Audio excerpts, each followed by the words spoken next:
And no matter how much money you make, no matter how far you go, tell them like you mean to say, neighbor, don't forget where you come from. That's what I want to talk about today. Don't forget where you come from.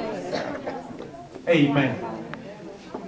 Church, on February 6, 2001, the NFL selected its 2011 Hall of Fame class.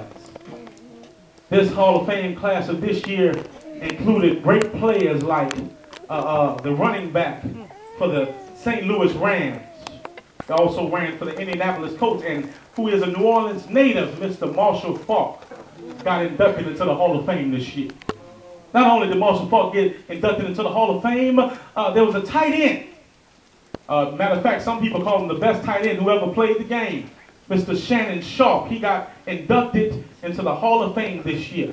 And y'all should know this better than me, but one of the best cornerbacks to ever lace up his cleats.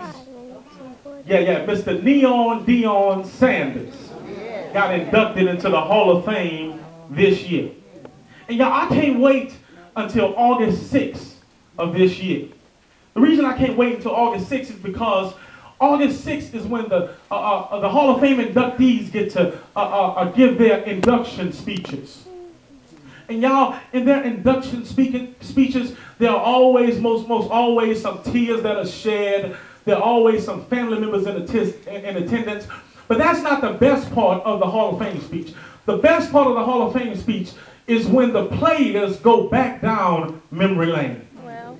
The players, they go back down. They begin to talk about, they begin to think, rather, their grade school teachers, their little league coaches, their middle school coaches, their college coaches, and their high school. They begin to thank everybody who helped them get where they are. And y'all, the reason they call the names of these people is to remind everybody who's listening that these players did not make it all the way to the Hall of Fame all by themselves. You're going to help me preach for a little while? They call out people who you may not know, but they call out people, many of them, who went out of their way to help them get where they are. They call out those people who encouraged them and those people who taught them things to help them get where they are. When the Hall of Fame inductees give their speeches, they want everybody to know, I did not forget where I came from. And church, to be honest with you, I wish more people in the church were more like these Hall of Fame players. You saying, what are you talking about? I wish more people in church would stop acting like they made it where they are all by themselves. Lord, help me preach. I wish more folk in the church would stop acting like they delivered themselves. I wish more folk in the church would stop acting like they stopped drinking all by themselves. I wish folk in the church would stop acting like they got delivered from this and delivered from that all by themselves. Because if the truth be told, if you're honest enough to admit it, if it had not been for the Lord who was on your side, you don't know where you would be. Yes, Lord. I wish you ain't got to say that. Can I testify? I didn't save my own soul.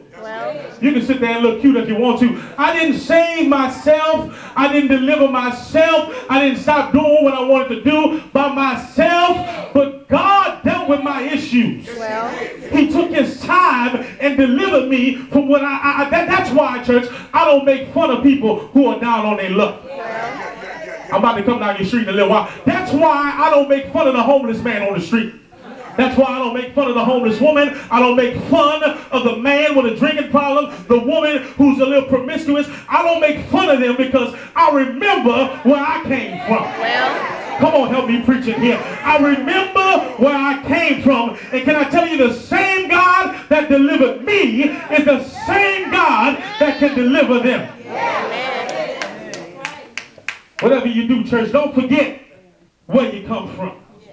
Can I submit to you today, church, that the reason many of our young people are out of control today is because they don't know where they came from. That's the reason many of our young people are wearing pants halfway off their behind, because they don't know where they came from.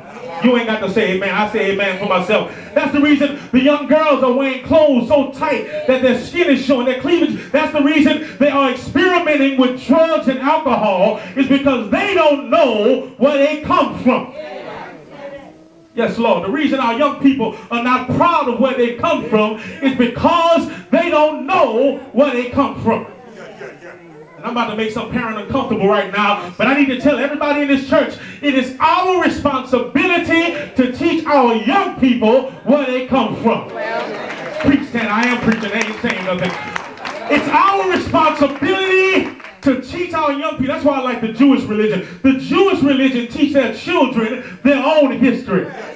I need to give you a news flash right now, people of God. It is not the school system's responsibility to teach your children about their history. You ain't got to say nothing. It ain't the TV's responsibility. It ain't the radio's responsibility. It is our responsibility to teach our children about our history. What you talking about, preacher? It's our responsibility to teach our children about a man by the name of Garrett A. Morgan. You should know him if you don't. He's the guy who invented the traffic signal. Not only that, but he invented the gas mask. I need to tell you, a black man did that. It's our responsibility to teach our young people about a man by the name of Henry T. Simpson, y'all. He created something called the gamma cell. Some of y'all looking at me like I'm crazy. What is the gamma cell? What are you talking about? Well, the thing you got in your pocket right now that vibrates sometimes, it's called a cell phone. And the reason it's called a cell phone is because this man created the gamma cell. And the gamma cell is something in the cell phone that makes it a cell phone. So if it wasn't for a black man, you wouldn't have your cell phone in your pocket right now. I thought this was Black History Sunday. Maybe it's just me. I'm sorry. Yeah. It's our responsibility, parents, to teach our children about a scientist by the name of Shirley Jackson. This woman created the technology that we call now today caller ID. Come on, help me. I know all you heard about is slaves, and I know all you heard about is we was in the jungle and they came and found us. Y'all better not believe the hype. This country was built on the backs of our people.